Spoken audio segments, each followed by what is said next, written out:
الله أكبر الله أكبر الله أكبر لا إله إلا الله والله أكبر الله أكبر ولله الحمد. ബഹുമാന്യരായ സഹോദരങ്ങളെ, സഹോദരിമാരെ, സത്യവിശ്വാസികളെ, ഈദുൽ അദ്ഹയുടെ ആഘോഷത്തിൻ്റെ ഭാഗമായി പെരുന്നാൾ നമസ്കാരത്തിനും ഖുതുബക്കുമായി എത്തിച്ചേർന്ന പ്രിയപ്പെട്ട സത്യവിശ്വാസികളെ, ഏവർക്കും ഹൃദ്യമായ പെരുന്നാൾ ദിന ആശംസകൾ നേരുകയാണ്. തഖബ്ബലല്ലാഹു മിന്നാ വമിൻകും.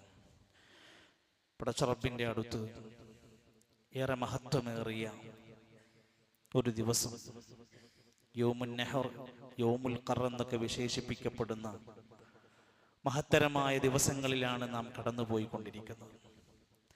ഇതേ സന്ദർഭത്തിൽ ലോക മുസ്ലിമീങ്ങളുടെ പ്രതിനിധികളായി വിശുദ്ധ താഴ്വരകളിൽ ഹജ്ജിന്റെ കർമ്മങ്ങളിൽ വ്യാപൃതരായി കൊണ്ടിരിക്കുകയാണ്. അറഫയിൽ ലക്ഷക്കണക്കിന് മനുഷ്യർ ഒരേ മനസ്സുമായി, ഒരേ വേഷവുമായി, രാജാവെന്നോ അണിയെന്നോ പ്രജയെന്നോ പണക്കാരനെന്നോ ഡോക്ടറെന്നോ എഞ്ചിനീയറെന്നോ വർഗ വ്യത്യാസങ്ങളില്ലാതെ അള്ളാഹുവിൻ്റെ മുമ്പിൽ മനുഷ്യരൊക്കെ ഒന്നാണെന്നുള്ള ബോധ്യപ്പെടുത്തലിൻ്റെ ഒരു പരലോകബോധം ഓർമ്മപ്പെടുത്തുന്ന അറഫ കഴിഞ്ഞിരിക്കുന്ന വേളയിൽ ഹജ്ജിന്റെ മറ്റു കർമ്മങ്ങൾ നടന്നുകൊണ്ടിരിക്കുകയാണ്. നമ്മുടെ ഹാജിമാർക്കെല്ലാം അള്ളാഹു ആഫിയത്തുള്ള ആരോഗ്യവും ദീർഘായുസ്സും പ്രദാനം ചെയ്യുമാറാകട്ടെ. ബലിപെരുന്നാൾ ഉയർത്തിപ്പിടിക്കുന്ന മഹത്തരമായ തൗഹീദിന്റെ സന്ദേശം, തവക്കുലിന്റെ സന്ദേശം, ആത്മസമർപ്പണത്തിന്റെ ആദർശബോധത്തിന്റെ ആ ആദർശത്തെ ആത്മാഭിമാന പുരസ്സരം നെഞ്ചിലേറ്റാൻ നമുക്ക് സാധിക്കുക എന്നതാണ് ഓരോ ബലിപെരുന്നാൾ വരുമ്പോഴും നമ്മളെ ഓർമ്മപ്പെടുത്തുന്നത്. പടച്ച റബ്ബിന്റെ മുമ്പിൽ നമുക്ക് ത്യാഗവും സമർപ്പണവും സൃഷ്ടാവിനോടുള്ള സ്നേഹവും എന്താണെന്ന് സ്വന്തം ജീവിതത്തിലൂടെ വരച്ചു കാണിച്ചു തന്ന മഹാനാണ് ഖലീലുല്ലാഹി ഇബ്രാഹിം നബി അലൈഹിസ്സലാത്തു വസ്സലാം. 3 പ്രഗൽഭമായ സെമിറ്റിക് മതങ്ങൾ പറയാറുണ്ട് ഞങ്ങളുടെ ആളാണ് ഇബ്രാഹിം നബി എന്ന്. യഹൂദികൾ പറയും ഞങ്ങളുടെ ആളാണ്, നസ്രാനികൾ പറയും ഞങ്ങളെ നബിയാണ്, മുശ്രിക്കീങ്ങൾ വരെ പല വാദങ്ങൾ പറഞ്ഞുകൊണ്ടിരിക്കും. അള്ളാഹുവിന്റെ ഖുർആൻ അവരോടെല്ലാം പറയും മാ കാന ഇബ്രാഹീമു യഹൂദിയ്യം വലാ നസ്റാനിയ. ഇബ്രാഹിം നബി യഹൂദിയല്ല, നസ്റാനിയല്ല. വലാകിൻ കാന ഹനീഫൻ മുസ്ലിമാ, ഋജുമനസ്കനായ നല്ലൊരു മുസ്ലിമാണ്, കീഴ്പ്പെട്ടവനാണ്. വമാ കാന മിനൽ മുശ്രിക്കീൻ, ഒരിക്കലും ബഹുദൈവ വിശ്വാസത്തിലും പെട്ടവനേ അല്ല ഇബ്രാഹിം നബി അലൈഹിസ്സലാം. ഈ ആദർശത്തെ, ഈ ആശയത്തെ മനസ്സിലാക്കുമ്പോൾ നമുക്ക് പറയാൻ സാധിക്കും എല്ലാ മതങ്ങളും സത്യമാണെന്ന് വാദിച്ചു കൊണ്ടിരിക്കുന്ന സർവമത സത്യവാദം ഇസ്ലാം ഒരിക്കലും അംഗീകരിക്കുന്നില്ല. ഇസ്ലാം ആകുന്ന ഈ മതത്തിന്റെ സവിശേഷത അതിന്റെ ആദർശത്തിലും പ്രബോധനത്തിലും പ്രവർത്തനത്തിലും ഉണ്ടെന്നത് ബോധ്യപ്പെടുത്തുകയാണ്. 11ഓളം മനോഹരമായ വിശേഷണങ്ങളാണ് ഇബ്രാഹിം നബിനെ കുറിച്ച് ഖുർആനിലൂടെ കൊടുത്തിരിക്കുന്നത്. ആ വിശേഷണങ്ങൾ പോലും ഇബ്രാഹിം നബിന്റെ മഹത്വത്തെ അംഗീകരിക്കുന്നതാണ്. വത്തഖദല്ലാഹു ഇബ്രാഹീമ ഖലീലാ, അല്ലാഹു ഇബ്രാഹിം നബിനെ ഖലീലായി, ചങ്ങാതിയായി സ്വീകരിച്ചിരിക്കുന്നു. എല്ലാം പൂർത്തിയാക്കിയ വഫ എന്ന വിശേഷണത്തിന്റെ ഉടമയായിരിക്കുന്നു. നമ്മളോടെല്ലാം പറയുന്നത് ഇബ്രാഹിം നബിക്ക് മാത്രമല്ല ത്യാഗം വേണ്ടത്, നമ്മളോടും പറയുന്നു ഫത്തബിഉ മില്ലത ഇബ്രാഹീമ ഹനീഫാ.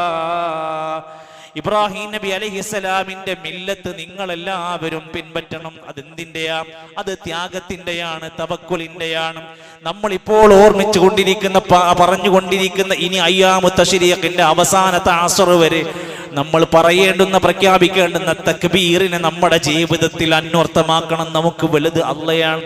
അല്ലാഹു അക്ബർ അല്ലാഹു അക്ബർ അല്ലാഹു അക്ബർ ലാ ഇലാഹ ഇല്ലല്ലാഹു വല്ലാഹു അക്ബർ അല്ലാഹു അക്ബർ വലില്ലാഹിൽ ഹംദ്. ഈ വാക്കുകളുടെ, ഈ വാചകങ്ങളുടെ പൊരുൾ എന്താന്ന് അറിഞ്ഞിട്ട് വേണം നമ്മുടെ നാവിലൂടെ അത് വരാൻ. ഇബ്രാഹിം നബി അലൈഹിസ്സലാത്തു വസ്സലാം ഈ സന്ദേശം പ്രഖ്യാപിച്ചയാളാ. ഖദ് കാനത് ലക്കും ഉസ്വത്തുൻ ഹസനത്തുൻ ഫീ ഇബ്രാഹിം. ഇബ്രാഹിം നബി അലൈഹിസ്സലാമിൽ നിങ്ങൾക്ക് നല്ല മാതൃകയുണ്ട്. എന്ത് കാര്യം എടുത്താലും, കുടുംബം എടുത്തോ, മക്കളെ കാര്യം എടുത്തോ, ഭാര്യന്റെ കാര്യം എടുത്തോ, നമ്മുടെ ആദർശത്തിന്റെ, പ്രബോധനത്തിന്റെ, തവക്കുലിന്റെ, ക്ഷമന്റെ, പോരാട്ടത്തിന്റെ ചരിത്രം എടുത്തോ, നിങ്ങൾക്ക് മാതൃകയുണ്ട്.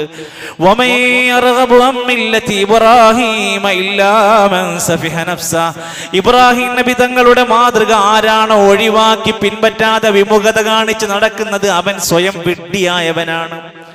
അല്ലാഹു തആല പറയാണ് വലഖദ് ഇസ്തഫൈനാഹു ഫിദ് ദുനിയാ, ദുനിയാവിൽ ഇബ്രാഹിം നബിനെ അല്ലാഹ് തെരഞ്ഞെടുത്തിട്ട് ഒരുപാട് സവിശേഷത കൊടുത്തിട്ടുണ്ട്. വ ഇന്നഹു ഫിൽ ആഖിറതി ലമിനസ് സാലിഹീൻ, പരലോകത്ത് സ്വാലിഹീങ്ങളിലാണ് ഇബ്രാഹിം നബിന്റെ സ്ഥാനം കൊടുത്തിരിക്കുന്നത്. പ്രിയപ്പെട്ടവരെ, ഈ ബലിപെരുന്നാളിന്റെ ദിവസങ്ങൾ, ഹജ്ജിന്റെ ചരിത്രങ്ങളെല്ലാം നടന്നുകൊണ്ടിരിക്കുമ്പോൾ ഇബ്രാഹിം നബി അലൈഹിസ്സലാമിന്റെ മാതൃക എന്താണ്? ആ മാർഗം പിൻപറ്റാത്തവർ എന്ന് പറഞ്ഞാൽ ഏതാണ് ആ മാർഗം? വിശ്വാസ രംഗത്ത് ഒരു കോംപ്രമൈസും ഇല്ല എന്ന് പഠിപ്പിച്ചതായിരുന്നു മാതൃക. അങ്ങനെയാവാം, ഇങ്ങനെയുമാകാം, അതിലുമാകാം, ഇതിലുമാകാം. വിശ്വാസത്തിൽ ഒരു കോംപ്രമൈസും കൊടുക്കാതെയാണ് ഇബ്രാഹിം നബി അലൈഹിസ്സലാത്തു വസ്സലാമിന്റെ ജീവിതം പഠിപ്പിക്കുന്നത്. ബാപ്പാക്ക് വിട്ടുവീഴ്ച കൊടുത്തിട്ടില്ല. ആദർശമാണ് വലുത്, അവിടെ ഒരാളും വലുതല്ല. രാജാവിന്റെ മുമ്പിലും നാട്ടുകാരുടെ മുമ്പിലും തന്റെ ഈമാൻ പണയപ്പെടുത്താതെ, സുഹൃത്തുക്കളെ ആലോചിക്ക്, ദുനിയാവിന്റെ ഏത് കാര്യത്തിലും നമുക്ക് വിട്ടുവീഴ്ച ചെയ്യാം. കച്ചവടത്തിൽ വിട്ടുവീഴ്ച ചെയ്യാം, കല്യാണ കാര്യത്തിൽ വിട്ടുവീഴ്ച ചെയ്യാം, നമ്മുടെ ഒരു വീടിന്റെ വഴിയിലേക്ക് 1 സെന്റ് ഭൂമിന്റെ പ്രശ്നം കൊണ്ട് വിട്ടുവീഴ്ച ചെയ്യാം. ആദർശത്തിലും ഈമാനിന്റെ കാര്യത്തിലും ഞാൻ എന്നാൽ അങ്ങനെയാകാം, ഞാൻ എന്നാൽ നിങ്ങളുടെ കൂടെയാകാം. മാറിക്കൊടുക്കാൻ ഒരു വഴിയും നമുക്കില്ല. ഇബ്രാഹിം നബി അലൈഹിസ്സലാത്തു വസ്സലാം വാപ്പാനോടും ജനങ്ങളോടും പറയുന്നുണ്ട്, വാപ്പാ, നിങ്ങളും ഈ ഖൗമ മിന്നി അറാക വ ഖൗമക ഫീ ളലാലിൻ മുബീൻ, സുഖിപ്പിക്കാൻ പോയില്ല. നിങ്ങൾ പിഴച്ച അവസ്ഥയിലാ ഉള്ളത്. നിങ്ങളും നിങ്ങളുടെ ഈ ഖൗമും വല്ലാത്ത ഒരു വഴികേടിലാണുള്ളത്. ബാപ്പാ, നിങ്ങൾ തിരിച്ചു നടക്കണം. ബാപ്പാന്റെ കൂടെ അങ്ങോട്ട് കൂടല്ല, ബാപ്പയെ ഹക്ക് അങ്ങോട്ട് പഠിപ്പിച്ചു കൊടുക്കുകയാണ്. എന്റെ ആയുസ് പടച്ച റബ്ബ് നൽകിയതാണ്, അവന്റെ ഇഷ്ടത്തിനും അവന്റെ പ്രീതിക്കും സമർപ്പിച്ചുകൊണ്ടാണ് ഞാൻ അവനോടുള്ള ബാധ്യത നിർവഹിക്കേണ്ടത് എന്ന തിരിച്ചറിവാണ് ഇബ്രാഹിം നബി പഠിപ്പിച്ചിരിക്കുന്നത്. ത്യാഗപൂർണമായ മുഹൂർത്തങ്ങൾ കൊണ്ട് ഇതിഹാസം തീർക്കാൻ ഇബ്രാഹിം നബി അലൈഹിസ്സലാം പ്രാപ്തനാവുകയാണ്. അദ്ദേഹത്തിനെ പറ്റി പറഞ്ഞ വാക്ക് നോക്കൂ, അസ്ലിം, ഒന്ന് കീഴ്പ്പെടണം ഇബ്രാഹിമേ, അനുസരിക്കണം ഇബ്രാഹിമേ എന്ന് പറഞ്ഞു. ഖാല, ഇബ്രാഹിം നബി പറഞ്ഞത് എന്താ? അസ്ലംതു ലിറബ്ബിൽ ആലമീൻ. ഞാൻ ഒരിക്കലും അനുസരണക്കേട് കാണിക്കൂല. അല്ലാഹ് ഒരു കാര്യം പറഞ്ഞാൽ, ഇസ്ലാം ഒരു കാര്യം പറഞ്ഞാൽ ഞാൻ അതിൽ അനുസരിക്കുന്നവനാണെന്നുള്ള മില്ലത്താണ് ഇബ്രാഹിം നബിന്റെ മില്ലത്ത്. സുഹൃത്തുക്കളെ, നമുക്കും ആ മില്ലത്താണ് ഉള്ളത്. ലഹരിയില്ലാത്ത മില്ലത്താണത്, അവിഹിത ബന്ധങ്ങളില്ലാത്ത മില്ലത്താണ്, പലിശയില്ലാത്ത, സാമ്പത്തിക തട്ടിപ്പുകളില്ലാത്ത, അതിക്രമ പ്രവർത്തനങ്ങളും കൊലപാതകങ്ങളും ഇല്ലാത്ത സമ്പൂർണമായ സമർപ്പണം അള്ളാഹ്ക്ക് വേണ്ടി കൊടുക്കുക. നമസ്കാരത്തിലും സകാത്തിലും വരെ സൂക്ഷ്മതയും കണിശതയും കാണിക്കുക. വേഷവിധാനങ്ങളിൽ ഇസ്ലാം പറഞ്ഞ വിധിവിലക്കുകൾ പാലിക്കുക. നമ്മുടെ വേഷം ഇസ്ലാമാണോ എന്ന് പരിശോധിക്കുക. നെരിയാണിക്ക് താഴെ ഇറങ്ങിക്കിടക്കുന്ന വസ്ത്രമാണോ പുരുഷ നമ്മുടെ കയ്യിൽ നിന്ന്? ഹദീസിൽ പറഞ്ഞ വാചകം നോക്കും, നരകത്തിലാണെന്നാ പഠിപ്പിച്ചിരിക്കുന്നത്. സഹോദരിമാരെ, നമ്മുടെ വേഷവിധാനം സമ്പൂർണമാണോ? ആ കീഴ്പ്പെടൽ അനുസരണം നമുക്കുണ്ടോ? നമ്മുടെ ഔറാത്തുകൾ മറയുന്നുണ്ടോ? സ്ത്രൈണത മറയുന്നുണ്ടോ? ജനങ്ങളെ ഇക്കിളിപ്പെടുത്തുന്ന വേഷവിധാനങ്ങളാണോ? ആളുകളുടെ മുമ്പിൽ കൊഞ്ചിക്കൊഴയുന്ന വേഷവിധാനങ്ങളാണോ നമ്മുടെ കയ്യിലുള്ളതെന്ന് പരിശോധിക്കുക. എന്താണ് ഇബ്രാഹിം നബി അലൈഹിസ്സലാമിന്റെ മില്ലത്ത്? ഇസ്ലാമിന്റെ വിധിവിലക്കുകൾ പാലിക്കുന്ന മില്ലത്തായിരുന്നു, പ്രബോധകനായിരുന്നു. ജീവകാരുണ്യ പ്രവർത്തനങ്ങളിൽ സജീവമാകുന്ന ഒരു സമ്പൂർണമായ സമർപ്പണമാണ് ഇസ്ലാം പറയുന്നത്. അത് നെഞ്ചിലേറ്റാനുള്ള അവസരമാണ്. അങ്ങനത്തെ ആളുകൾക്ക് അള്ളാഹുവിന്റെ ഒരുപാട് സഹായം കിട്ടിയിട്ടുണ്ട്. തീകുണ്ടാരത്തിലേക്ക് വലിച്ചെറിഞ്ഞു, അള്ളാഹിന്റെ സഹായം കിട്ടി, തീ തണുപ്പായി. അത്ഭുതകരമായ മാറ്റം. ഒരു പോറലേൽക്കാതെ രക്ഷപ്പെട്ടു. മക്കളില്ലാത്ത 80 വയസ്സ് കഴിഞ്ഞ ഇബ്രാഹിം നബി അലൈഹിസ്സലാമിന് ഇസ്മായിലിനെയും ഇസ്ഹാഖിനെയും കൊടുത്ത് അല്ലാഹ് സഹായിച്ചിട്ടുണ്ട്. കുടുംബത്തെ മക്കയിൽ തനിച്ചാക്കി യാത്ര തിരിക്കുമ്പോ അള്ളാഹിനോട് പ്രാർത്ഥിക്കുകയാണ്. അല്ല, എല്ലാ ജീവിത പരീക്ഷണങ്ങൾ വന്നപ്പോഴും പരീക്ഷണങ്ങളിൽ അള്ളാഹിനോട് മനമൊരുകി പ്രാർത്ഥിക്കുകയാണ്. നിരാശ എന്നത് ഒരിക്കലും വീഴാത്ത വിശ്വാസമായിരുന്നു ഇബ്രാഹിം നബിക്ക്. നമ്മളൊക്കെ എന്തെങ്കിലുമൊക്കെ ഘട്ടം വരുമ്പോ തവക്കൽതു അലല്ലാഹ് പറയും, പിന്നെ ടെൻഷൻ അടിക്കും, പിന്നെ സ്ട്രെസ് അടിക്കും, പിന്നെ സങ്കടപ്പെട്ട് മൂലയിലിരിക്കും. എന്നാൽ ഇബ്രാഹിം നബി അലൈഹിസ്സലാത്തു വസ്സലാം ആ ചരിത്രം പഠിച്ചു നോക്ക്, തളർന്നിരുന്ന ഒരു രംഗമില്ല, ഒരു താളം തെറ്റിയ ഒരു അവസ്ഥയുമില്ല. അള്ളാഹു അല്ലാത്തവരുടെ അഭയ കേന്ദ്രങ്ങളിലേക്ക് ചെന്നില്ല, പരിഭവങ്ങളുമായി ജീവിച്ചിട്ടില്ല. എങ്കിൽ നമുക്ക് എന്താണ് പ്രശ്നം? നമ്മൾ തവക്കുലിന്റെ ആളുകളായി മാറണം. ഇബ്രാഹിം നബി അലൈഹിസ്സലാം തീകുണ്ടാരത്തിൽ എറിഞ്ഞപ്പോൾ തവക്കുൽ എന്താ? ഹീന ഉൽഖിയ ഫിന്നാരി, നരകത്തിലേക്ക്, തീയിലേക്ക് വലിച്ചെറിഞ്ഞപ്പോ ഹസ്ബുനല്ലാഹു വ നിഅമൽ വകീൽ, അല്ലാഹുവിനെ തവക്കുലാക്കുക. നമുക്ക് ജീവിതത്തിൽ ഇങ്ങനെ വ്യത്യസ്ത ഘട്ടങ്ങൾ വരും. വതവക്കൽ അലൽ ഹയ്യില്ലദീ ലാ യമൂത്ത്, ഒരിക്കലും മരിക്കാത്തവനിൽ ഭരമേൽപ്പിക്കാം. ഇന്നല്ലാഹ യുഹിബ്ബുൽ മുതവക്കിലീൻ, തവക്കുലാക്കുന്നവരെ അല്ലാഹുക്ക് ഇഷ്ടമാണ്. ക്ഷമിക്കുക, ദീനിന്റെ കാര്യത്തിൽ നല്ല ക്ഷമ വേണം. നാട്ടിൽ ജനങ്ങളോട് സംസാരിക്കുമ്പോൾ ദീൻ അനുസരിച്ച് ജീവിക്കുമ്പോൾ നല്ല പ്രയാസങ്ങൾ ഉണ്ടാകും. ആ ക്ഷമക്കാണ് അള്ളാഹുവിന്റെ സഹായം ഉണ്ടായിട്ടുള്ളത്. ദുനിയാവിൽ അള്ളാഹുവിന് വേണ്ടി നമ്മൾ പലതും ഉപേക്ഷിച്ചിട്ടുണ്ടെങ്കിൽ അള്ളാഹു പകരം നമുക്ക് അതിനേക്കാൾ മികച്ചത് തരും എന്നതിന്റെ ഉദാഹരണമാണ് ഇബ്രാഹിം നബിക്ക് ആ വാർദ്ധക്യത്തിലും 2 മക്കളെ കിട്ടിയ ചരിത്രമെല്ലാം മനസ്സിലാക്കാൻ സാധിക്കുന്നത്. ബാപ്പയോട് മകൻ പറയുന്നുണ്ട്, ബാപ്പ, അള്ളാന്റെ തീരുമാനം എന്താണെങ്കിലും നിങ്ങൾ എന്നെ അറുക്കാൻ പറഞ്ഞാലും അത് തടസ്സമല്ല. ബാപ്പാക്ക് മകൻ കീഴ്പ്പെട്ടു കൊടുക്കുകയാണ്. ഏതാണ് ഇസ്മായിൽ? യാ ബതി ഫഅൽ മാ തുഅമർ, ബാപ്പാ നിങ്ങളോട് അല്ലാഹ് പറഞ്ഞതെന്തും ചെയ്തോ, എനിക്ക് വിരോധമില്ല. സതജിദുനി ഇൻഷാ അല്ലാഹു മിനസ് സ്വാബിരിൻ, ഞാൻ ക്ഷമിക്കുന്നവരുടെ കൂട്ടത്തിലായിരിക്കും. അള്ളാന്റെ കൽപ്പനന്റെ മുമ്പിൽ, നമ്മുടെ ഇബാദത്തുകളുടെ മുമ്പിൽ, പടച്ച റബ്ബിലുള്ള ആ മേഖലയിൽ ക്ഷമിക്കുന്നവനായി ഞാൻ ഉണ്ടാകുമെന്നാ പഠിപ്പിച്ചിരിക്കുന്നത്. നമ്മളും നമ്മുടെ കുടുംബവും ഇത്തരത്തിൽ ഒരു നല്ല കൃത്യമായി കൊണ്ട് അള്ളാഹുവിന്റെ ദീനിൽ ക്ഷമയും തവക്കുലും ഉള്ളവരായി മാറുക. ഇബ്രാഹിം നബി കുടുംബത്തിന് വേണ്ടി എത്ര പ്രാർത്ഥനയാണ്. റബ്ബി ജഅൽനി മുഖീമസ്സലാ വമിൻ ദുർരിയതി. വായിച്ചു നോക്ക് പ്രിയപ്പെട്ടവരെ, ഇബ്രാഹിം നബി സ്വന്തം കുടുംബത്തിന് വേണ്ടി എത്ര പ്രാർത്ഥനകൾ. നമ്മൾ എത്ര തവണയാണ് നമ്മുടെ ഭാര്യയ്ക്ക് വേണ്ടി പ്രാർത്ഥിച്ചത്, നമ്മുടെ മാതാപിതാക്കൾക്ക് വേണ്ടി. ജീവിതത്തിലെ എന്തെല്ലാം ത്യാഗങ്ങൾ. ഇന്നോളം നാം അനുഭവിച്ച എല്ലാ സുഖങ്ങളുടെയും അടിസ്ഥാന വേരാരാണ്? മാതാപിതാക്കള. അവർക്ക് വേണ്ടി എത്ര തവണ നമ്മൾ പ്രാർത്ഥിക്കാറുണ്ട്.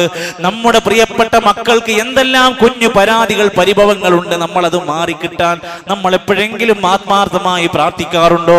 ഇബ്രാഹിം നബി പഠിപ്പിക്കുകയാണ്, ത്യാഗനിർഭരമായ ജീവിതമായിരുന്നു ആ കുടുംബത്തിന്റെ മൊത്തം അവസ്ഥ. എപ്പ തുടങ്ങിയ പരീക്ഷണ? വിവാഹത്തിന് മുമ്പ്, വിവാഹം കഴിഞ്ഞ് കുഞ്ഞുങ്ങളായി, എല്ലാ പരീക്ഷണം വന്നപ്പോഴും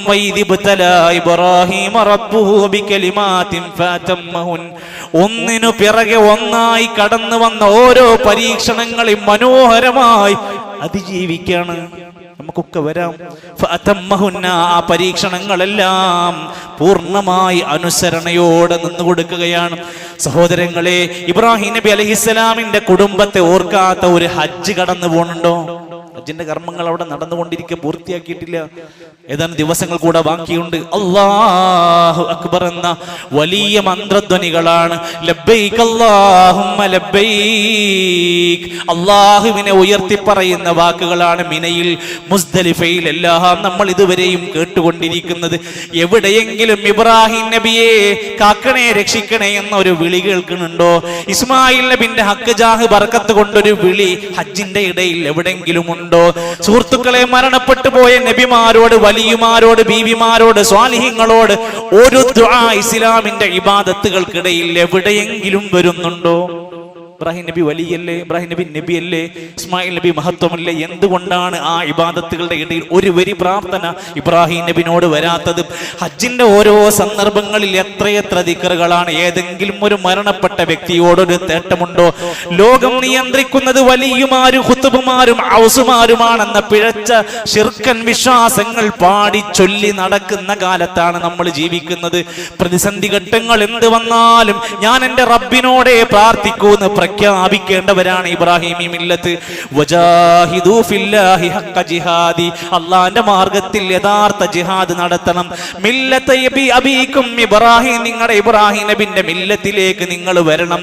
ഹുവ സമ്മാകുമുൽ മുസ്ലിമീൻ, അവരാണ് നിങ്ങൾക്ക് മുസ്ലിമീങ്ങൾ എന്ന പേര് വിശേഷണത്തിലേക്ക് കൊടുത്തു തന്നിരിക്കുന്നത്. അതുകൊണ്ട് ഈ ബലിപെരുന്നാളിന്റെ ഈ ഒരു അവസരത്തിൽ, ഈ സന്ദർഭത്തിൽ നമ്മൾ നമ്മുടെ ഈമാനും നമ്മുടെ ഈ അവസ്ഥകളും ഒക്കെ ഒന്ന് പരിശോധിക്കേണ്ടതുണ്ട് എന്ന് പറഞ്ഞത്.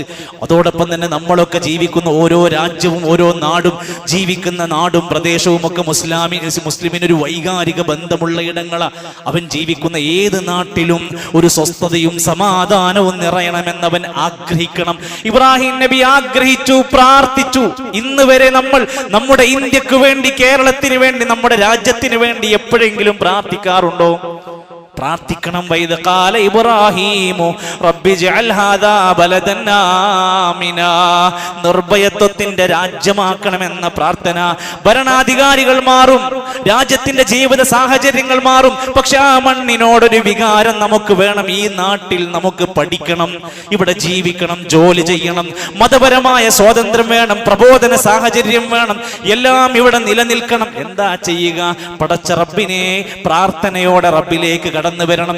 സഹോദരിമാരെ, ബലിപെരുന്നാളിലും ചെറിയ പെരുന്നാളിലും നബിതങ്ങൾ പ്രത്യേകം ഉപദേശം കൊടുത്ത സംഘമാണ് സഹോദരിമാര്. അവർ കേൾക്കാൻ വേണ്ടി അടുത്ത് കയറി സംസാരിക്കാറുണ്ട്. ഹാജറ ബീവിന്റെ ചരിത്രം പഠിക്കാത്ത ഉമ്മ നമ്മൾ എങ്ങനെയാണ് നമ്മുടെ കുടുംബത്തിൽ പരീക്ഷണങ്ങളെ അതിജീവിക്കുക? ഒറ്റയായ മരുഭൂമിയിൽ ഒരു ചെടി മുളക്കാത്ത മണ്ണിൽ കൊണ്ടുപോയിട്ട് സ്വന്തം ചോര കുഞ്ഞിനെയും ഉമ്മയെയും ഹാജറ ബീവിനെയും കൊണ്ടുപോയി ആക്കുകയാണ്. ഹാജറ ബീവി ദേഷ്യം പിടിച്ചില്ല, ഹാജറ ബീവി വഴക്കുണ്ടാക്കിയില്ല. അകാരണമായി ഭർത്താവിനോടും കുടുംബത്തിനോടും വഴക്കിടുന്ന പെണ്ണെ, എന്ത് ഓമന പേര് നിനക്കിട്ടാലും ആലോചിക്കും. ഇബ്രാഹിം നബി അലൈഹിസ്സലാമിന്റെ പ്രിയപ്പെട്ട പത്നി ഹാജറ ബീവി ചോദിക്കണ ചോദ്യം, അല്ലാഹുല്ലദീ അമറക ബിഹാദാ, ഇത് അല്ലാഹ് പറഞ്ഞിട്ടാണോ നിങ്ങൾ ഇങ്ങനെ ചെയ്യുന്നത്? ഖാല നഅം, അതെ, ഇത് അങ്ങനെ തന്നെയാണെന്ന് മൂളിക്കൊടുത്തു. ഖാലത്ത്, അപ്പോൾ ഹാജറ ബീവി പറയേണ്ടത് എന്താ? നിങ്ങൾക്ക് അല്ലാഹയാണ് വലുത്, എന്നോട് സ്നേഹമല്ല. നിങ്ങൾക്ക് അല്ലാഹയാണ് വലുതിന്റെ കുട്ടിനോട് സ്നേഹമല്ല. പറഞ്ഞില്ല. ഇതെല്ലാം യുളയ്യുനാ, എങ്കിൽ നിങ്ങൾ പൊക്കോളൂ, ഞങ്ങളെ ഒരിക്കലും അല്ലാഹ് കൈവിടൂല എന്ന തൗഹീദിന്റെ ഉറച്ച പ്രയോഗം. പ്രിയപ്പെട്ടവരെ, സഹോദരിമാരെ, ഭാര്യമാരെ, നമ്മുടെ സംസാരം ശരിയാവണം, നമ്മുടെ വേഷം ഇസ്ലാമികമാകണം, നമ്മുടെ മക്കളോടും കുടുംബത്തോടും ഭർത്താവിനോടുമുള്ള അമാനത്തുകളും അനുസരണകളും നമ്മൾ നന്നായി പാലിക്കണം. സ്വതക്ക ചെയ്യണം, ഇസ്തിഗ്ഫാർ അധികരിപ്പിക്കണം. പ്രവാചകൻ അവിടെ നിന്ന് ഓർമ്മപ്പെടുത്തി, ഇസ്തിഗ്ഫാർ അധികരിപ്പിച്ചോ, സ്വതക്ക അധികരിപ്പിച്ചോ. പെണ്ണേ, എന്തേ കാരണം? നരകത്തിൽ ഏറ്റവും അധികം സഹോദരിമാരെയാണ് ഞാൻ കണ്ടത് എന്ന വാക്ക് ഈ സമയത്തും ഓർമ്മപ്പെടുത്തുകയാണ്. നമ്മളെയും നമ്മുടെ കുടുംബത്തെയും നരകത്തിൽ നിന്ന് രക്ഷപ്പെടുത്തണം. അല്ലിമൂ അൻഫുസകും വഅഹ്ലീകും നാറാ,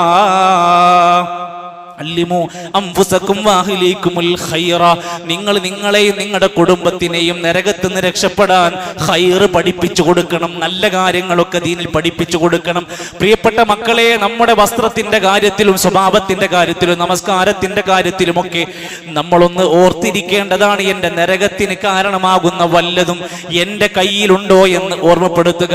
നമ്മുടെ ഈ ഒരു പെരുന്നാളിന്റെ സമയത്ത് അടിച്ചമർത്തപ്പെടുന്ന ഫലസ്തീനിന്റെ മക്കൾക്ക് വേണ്ടി, നാട്ടിൽ പ്രയാസപ്പെടുന്നവർക്ക് വേണ്ടി, മിഡിൽ ഈസ്റ്റിലെ ഗൾഫ് രാജ്യങ്ങളിലെ പ്രിയപ്പെട്ട നമ്മുടെ സഹോദരങ്ങൾക്ക് വേണ്ടിയെല്ലാം മനമൊരുകി നമ്മൾ പ്രാർത്ഥിക്കുക.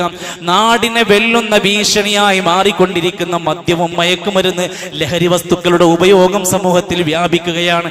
കേരളത്തിന്റെ എക്സൈസ് കമ്മീഷണർ പറഞ്ഞ വാക്ക് നിങ്ങൾ ശ്രദ്ധിച്ചോ? 17 വയസ്സ് തികയും മുമ്പ് 70% കുട്ടികൾ ലഹരി പദാർത്ഥങ്ങൾ രുചിക്കുകയും അനുഭവിക്കുകയും ചെയ്യുന്നുണ്ട്. നമ്മുടെ കുട്ടികൾ ഒഴിവാന്ന് വിചാരിക്കുന്നുണ്ടോ? കണ്ണൂർ ഒഴിവാന്ന് വിചാരിക്കുന്നുണ്ടോ? നമ്മൾ അറിയാൻ കഴിയുന്നില്ല. ലഹരിയുടെ നീരാളിപ്പിടുത്തത്തിൽ ഈ തലമുറ അലിഞ്ഞു ചേർന്നുകൊണ്ടിരിക്കുകയാണ്. അപ്പോഴാണ് സർക്കാരിന്റെ കീഴിൽ ഓപ്പറേഷൻ തൂഫാൻ എന്ന പേരിൽ ഒരു വലിയ പ്രതീക്ഷയാണ് നമുക്ക് നൽകുന്നത്. ആ കാര്യത്തിൽ ഒരു മികച്ച സന്തോഷിക്കാൻ ഒരു വഴിയുണ്ടാകുമെന്ന് നമുക്ക് പ്രതീക്ഷിക്കാം. ജീവിതങ്ങൾ തകർക്കുന്ന ലഹരി വിറ്റ് കിട്ടുന്ന ഒരു പൈസയും നമ്മുടെ കച്ചവടത്തിലില്ല എന്ന് കച്ചവടക്കാരെ ഓർമ്മിച്ചോളിയും. നമ്മുടെ കടയിൽ ഒരു സിഗരറ്റ് ഉണ്ടോ? നിങ്ങളുടെ കടയിൽ ഒരു ഹാൻഡ്സ് ഉണ്ടോ? നിങ്ങളുടെ കടയിൽ ഒരു പുകല വിറ്റ് കിട്ടുന്ന പൈസയുണ്ടോ? ആലോചിച്ചോ? മുസ്ലിം, ഒരു മുസ്ലിമായ വിശ്വസ്തനായ നല്ലവനായ കച്ചവടക്കാരൻ ഈ പറഞ്ഞ നല്ല സ്വാലിഹീങ്ങളുടെ കൂടെ ഖിയാമത്ത് നാളിൽ ഉണ്ടാകും. ലഹരി ഒരു നേരം ഉപയോഗിക്കാൻ തോന്നുന്നുണ്ടോ? ഒന്ന് വലിക്കാനും കുടിക്കാനും തോന്നുന്നുണ്ടോ? മൻ ശരിബൽ ഖംറ വസകിറ, ഒരാൾ മദ്യം കുടിക്കുന്നു, ലഹരി നുകരുന്നു, ലം തുഖബൽ ലഹു സ്വലാത്ത് 40 സ്വബാഹ, 40 പ്രഭാതത്തിലെ നിസ്കാരം അവന്റെ സ്വീകരിക്കൂല. 40 പ്രഭാതത്തിലെ നിസ്കാരമില്ലെന്ന് പറഞ്ഞ കാഫിറിന്റെ കോലത്തിലേക്ക് എത്തി. ഖിയാമത്ത് നാളിൽ തീനത്തുൽ ഖബാൽ എന്ന മുഷിഞ്ഞ ചീഞ്ഞ നാറിയ ദുർഗന്ധം പേറിയ തീനത്തുൽ ഖബാൽ കുടിക്കാൻ കൊടുക്കുന്നത് ലഹരിക്കാർക്കാണെന്ന് ഓർമ്മയുണ്ടാവണം. ഈ ഉമ്മത്തിന്റെ ഇസ്സത്തിനെ ഇവിടെ ചോദ്യം ചെയ്യപ്പെടുകയാണ്. ഞാൻ അവസാനിപ്പിക്കുമ്പോൾ പ്രിയപ്പെട്ടവര്, ഗൗരവത്തോടെ പറയുകയാണ്, നമ്മൾ എല്ലാവരും ഒന്ന് ഉണർന്ന് കേൾക്കണം. ഈ ഉമ്മത്തിന്റെ ഇസ്സത്തിനെ ചോദ്യം ചെയ്യപ്പെടുകയാണ്. എന്താണ് നമ്മൾ ചെയ്യുക? ഒരു ഭാഗത്താണെങ്കിൽ നമ്മുടെ സമുദായത്തെ മതവിശ്വാസത്തിൽ നിന്ന് അടർത്തി മാറ്റാൻ ലിബറലിസവും മോഡേണിറ്റിയും അരയും തലയും മുറുക്കി സർവസജ്ജമായ അവസ്ഥയിലാണ്. ലിബറലിസം അങ്ങനെ കൊണ്ടുവന്നിട്ട് ദീനം അങ്ങോട്ട് തള്ളി മാറ്റണം. മോഡേണിറ്റി, നമ്മളൊക്കെ മോഡേൺ ആവണം എന്ന് പറഞ്ഞിട്ട് നമ്മുടെ അടിസ്ഥാന കാര്യങ്ങളിൽ നിന്നെല്ലാം തിരിച്ചു കൊണ്ടുപോവുക. മറുഭാഗത്ത് ഇസ്ലാമിന് നേരെ വിദ്വേഷ പ്രചരണങ്ങൾ, എമ്മാതിരി പ്രചരണങ്ങളാ. ഇസ്ലാം ഭീകരവാദത്തിന്റെ മതമാണ്, പെൺവിരുദ്ധതയുടെ മതമാണ്, സ്ത്രീകൾക്കൊരു സ്വാതന്ത്ര്യവുമില്ല, ഇസ്ലാം ഒരു പിന്തിരിപ്പൻ ആശയമാണെന്നൊക്കെ പറഞ്ഞ് നടക്കുന്ന ആളുകളെ, ഇവിടെയാണ് പക്വമായി ചില ചോദ്യങ്ങളൊക്കെ നമുക്ക് ചോദിക്കാൻ പഠിക്കണം. നമ്മൾ ആലോചിച്ചു നോക്ക്, ബലിപെരുന്നാൾ വരുമ്പോ ഭയങ്കര വിമർശനമാണ്. നിങ്ങളുടെ ദൈവത്തിനെന്തിനാ ചോര കൊണ്ട് ഇഷ്ടപ്പെടുന്ന ദൈവമാണോ നിങ്ങളുടെ ദൈവം എന്ന് ചോദിക്കുന്നവരോട് തിരിച്ചു ചോദിക്കാൻ നമ്മുടെ കയ്യിൽ മരുന്ന് വേണം, ഇൽമു വേണം. ആക്ഷേപിക്കാൻ മാത്രമല്ല, രക്തം കണ്ടാ സന്തോഷിക്കുന്ന ദൈവമാണോ? അല്ല. രക്തമോ അറവ് നടത്തുന്ന മൃഗത്തിന്റെ മാംസമോ അള്ളാന്റെ അടുത്തെത്തൂല. തഖ്വയാണ് എത്തുന്നത്. ചെറിയ പെരുന്നാൾ വന്നപ്പോ ലക്ഷക്കണക്കിന് കിൻഡലല്ലേ നാട്ടിലെ പാവപ്പെട്ടവർക്ക് സ്വതക്കയായി കൊണ്ട് അരി കൊടുത്തത്. ഒരു മാസക്കാലത്ത് നടന്ന ഇഫ്താർ കിറ്റുകളും അടക്കം കേരളത്തിലും ലോകത്തിന്റെ വിവിധ ഭാഗത്ത് ഇസ്ലാമിലെ ആരാധന ആഘോഷങ്ങൾ വരെ ഭയങ്കരമായ നന്മയിലൂടെയാണ് ഊട്ടിയുറപ്പിക്കപ്പെടുന്നത്. ബലിപെരുന്നാൾ വരുമ്പോഴും ഹജ്ജ് വരുമ്പോഴും എത്ര അറവ് നടക്കുന്നു. ആ അറുത്ത മൃഗത്തിനെ കൊണ്ടുപോയി കുഴിച്ചിടുകയല്ല, അറുത്തതിന്റെ മാംസം സാധു രാജ്യങ്ങളിലേക്ക്, അയൽപ്പക്ക പ്രദേശങ്ങളിലേക്ക്, പാവപ്പെട്ട മുസ്ലിമീങ്ങളിലും അല്ലാത്തവരിലും അത് എത്തിപ്പെടുന്ന ആ അവസ്ഥയാണെങ്കിൽ നോക്കൂ നിങ്ങൾ, നമ്മുടെ നാട്ടിൽ ദേവാലയങ്ങളിൽ മറ്റുമൊക്കെ ഉണ്ടാകുന്ന ഭണ്ഡാരപ്പെട്ടികൾ കോടികളുടെ സ്വത്തുണ്ട്. എന്താണത് ചെയ്യുന്നത്? അവിടെ ഇരിക്കുക.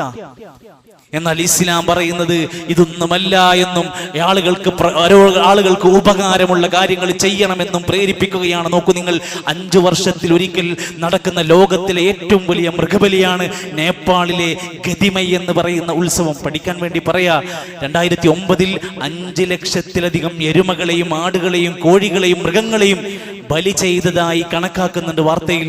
ആ ചീഞ്ഞളിഞ്ഞ് അഴുകിപ്പോയതല്ലാതെ അതിൽ നിന്നൊരു മാംസവും ഒരു മനുഷ്യനും വീതിച്ചു കൊടുത്തിട്ടില്ല. 5 ലക്ഷം മൃഗങ്ങളെ കൊടുത്തു. മധ്യപ്രദേശിലെ അൻപൂർ ജില്ല എന്ന് പറയുന്ന ജില്ലയിൽ നർമ്മദ നദിയിൽ മതപരമായ ഒരു ചടങ്ങിന്റെ പേരിൽ 11,000 ലിറ്റർ പാലങ്ങ് ഒഴുക്കി വിട്ടു. ഒരു മനുഷ്യനും ഉപകാരമില്ലാതെ. ഇസ്ലാം അതിൽ ഓരോ കാര്യങ്ങളിലും ഇങ്ങനെ വിമർശിക്കുന്നവർക്കുള്ള മറുപടിയാണ് പറയുന്നത് എന്ന ചിന്തയുണ്ടാവണം. നമ്മൾ വിമർശിക്കുന്നവരുടെ കൂടെ കൈയടിക്കാനല്ല, മറുപടി പറയേണ്ടവരാണെന്ന ബോധ്യം ഈ ഇരിക്കുന്ന സാധാരണക്കാർക്ക് വേണം, പണ്ഡിതന്മാർക്ക് വേണം, നേതാക്കന്മാർക്ക് വേണം. നമ്മുടെ സോഷ്യൽ മീഡിയകൾ അതിനുള്ളതാണ്. സത്യം തുറന്നു പറയാൻ, ധർമ്മം പഠിപ്പിക്കാൻ, അള്ളാഹുവിന്റെ ദീൻ ഉയർത്തിപ്പിടിക്കാൻ, അള്ളാഹുവിലേക്കുള്ള അടുപ്പത്തിനായിരിക്കണം. ചീഞ്ഞളിഞ്ഞ സോഷ്യൽ മീഡിയ സംസ്കാരങ്ങളിൽ നിന്ന് ദുർഗന്ധം വമിക്കുന്നതിലെ ചപ്പുചണ്ടികളായി മാറാതെ കൃത്യമായ അച്ചടക്കബോധത്തോടെ സോഷ്യൽ മീഡിയ കൈകാര്യം ചെയ്യുന്നവരായി മാറണം. ഞാൻ അവസാനിപ്പിക്കുമ്പോൾ ബലിപെരുന്നാളിന്റെ ഈ ദിവസങ്ങളിൽ തക്ബീറുകൾ അധികരിപ്പിക്കുക. ആഘോഷങ്ങൾ അതിർവരമ്പുകളില്ലാതെ കുത്തഴിഞ്ഞു പോകാതിരിക്കാൻ ശ്രദ്ധിക്കുക. സ്വതക്കകൾ അധികരിപ്പിക്കുക. പള്ളിയിലും അനുബന്ധമായ നാട്ടിലും പാവപ്പെട്ട മനുഷ്യർക്കുള്ള സ്വതക്കത്തിൽ പ്രധാനമാണ് ഉദ്ഹിയത്തിന്റെ മാംസം പാവങ്ങളുടെ കൈകളിലേക്ക് എത്തുക. ബലികർമ്മങ്ങളിൽ നമ്മൾ പങ്കാളികളാവണം. അതിന്റെ മാംസം വിതരണം ചെയ്യാൻ നമ്മൾ ഉണ്ടാവണം. ഉദ്ഹിയത്തിൽ സാക്ഷികളാവണം. അതിന്റെ പാവപ്പെട്ടവരിലേക്ക് ആ കേസുകൾ എത്തിക്കിട്ടാൻ നമ്മൾ ഓരോരുത്തരും ഷെയർ കൂടിയവരും അല്ലാത്തവരും ഉണ്ടാവണം. ഈദ്ഗാഹിൽ ഒരുപാട് പുതിയ മുഖങ്ങളെ കാണുന്നുണ്ട്. നമ്മൾ പരിചയപ്പെടണം. നമ്മൾ നമ്മുടെ കാര്യങ്ങൾ കഴിഞ്ഞ് ഇറങ്ങി ഓടുന്നവരായി മാറി. ആരാണ് അയാൾ? നിങ്ങൾ എവിടുന്ന് വരുന്നു? എന്താണ് പേര്? സൗഹൃദങ്ങൾ സ്ഥാപിക്കാൻ, പ്രത്യേകിച്ചും ഒരേ പള്ളിയിൽ ഒരേ സ്ഥലത്ത് ഒരുമിച്ച് കൂടുന്നവരെ പരിചയപ്പെട്ട് ഈമാൻ പുതുക്കാൻ, പരിചയം പുതുക്കാൻ, ആശംസകൾ കൈമാറാൻ ശ്രദ്ധിക്കണം. അറ്റുപോയ ഒരു കുടുംബ ബന്ധങ്ങളും ഇല്ലാതെ ഇന്ന് തന്നെ ഫോൺ വിളിക്കാൻ പറ്റുന്നവർ വിളിക്കുക, പോയി കാണേണ്ടവരെ കാണുക. ഒരു ബന്ധവും കുടുംബത്തിൽ മുറിഞ്ഞു പോയിട്ടില്ല എന്നത് ശ്രദ്ധിക്കുക. പ്രായമായവർ, രോഗികൾ, അതുപോലെ ആശ്വസിപ്പിക്കേണ്ടവർ ആശ്വസിപ്പിക്കുക. അതിഥികളെ നന്നായി സൽക്കരിക്കുക, അയൽവാസികളോട് സൗഹൃദം സ്ഥാപിക്കുക. പെരുന്നാൾ ഒരു നല്ല ഓർമ്മയായി മാറണം. കേവലം ഉറങ്ങി ഫോണിൽ തോണ്ടിയിരുന്ന് തീർന്നു കളയുന്ന ഒന്നായി മാറ്റരുത്. ചെറിയ കുട്ടികളുടെ ആഘോഷമാണ്, അവർക്ക് സമ്മാനങ്ങളും മിഠായികളും ഒക്കെ കൊടുക്കാൻ ഇതൊരവസരമായി ഉപയോഗപ്പെടുത്തുക. വിദേശത്തോ സ്വദേശത്തോ നാട്ടിലോ ഇല്ലാതെ പോയ ആളുകളുമായി മൊബൈൽ വഴിയെങ്കിലും സൗഹൃദം സ്ഥാപിക്കാൻ, ആശംസകൾ കൈമാറാൻ ശ്രദ്ധിക്കുക. ആഘോഷം എന്ന് കേൾക്കുമ്പോൾ പടക്കവും അതുപോലെ തന്നെ ആഘോഷത്തിന്റെ വൈദ്യങ്ങൾ നിറഞ്ഞ ഒരുപാട് മേൽക്കൈകൾ ചാർത്തിക്കൊണ്ട് ഇതിനെ ചളിയാക്കി മാറ്റുന്നതിൽ നിന്ന് വിട്ടു നിൽക്കാൻ ശ്രദ്ധിക്കുക. യാത്രകൾ സുരക്ഷിതമായ അപകടകരമല്ലാത്ത രൂപത്തിലാകാൻ പരമാവധി ശ്രമിക്കുക. അല്ലാഹു സുബ്ഹാനഹു വ തആല നമ്മുടെ എല്ലാ സൽക്കർമ്മങ്ങളും സ്വീകരിക്കുമാറാകട്ടെ. നമ്മുടെ സൽക്കർമ്മങ്ങൾ അധികരിപ്പിക്കാൻ അല്ലാഹു തൗഫീഖ് നൽകുമാറാകട്ടെ. സഹോദരങ്ങളെ, ഇൻഷാ അല്ലാഹ് നമ്മുടെ മദ്രസ തുറന്ന് പ്രവർത്തനം ആരംഭിക്കാൻ പോവുകയാണ്. നിങ്ങളുടെ മക്കൾ മദ്രസയിൽ ഇല്ല എങ്കിൽ എത്രയും പെട്ടെന്ന് അഡ്മിഷൻ എടുക്കാൻ ശ്രദ്ധിക്കുക. ആൺ പുരുഷന്മാർക്ക് വേണ്ടി ഖുർആൻ പഠിക്കാനുള്ള ശനിയാഴ്ചയുള്ള അവസരമുണ്ട്, ഉപയോഗപ്പെടുത്തുക. സഹോദരിമാർക്ക് പ്രത്യേകമായി ക്ലാസ് നടക്കുന്നുണ്ട്. വിദ്യാർത്ഥികൾക്ക് വേണ്ടി CRE എന്ന ക്ലാസ് നടക്കുന്നുണ്ട്. ദീനിന്റെ മാർഗത്തിലേക്ക് നമ്മൾ ഒത്തൊരുമിച്ച് സ്നേഹത്തോടെ ഐക്യത്തോടെ ഒരു നാട്ടിൽ മുന്നോട്ട് പോകാൻ ശ്രമിക്കുക.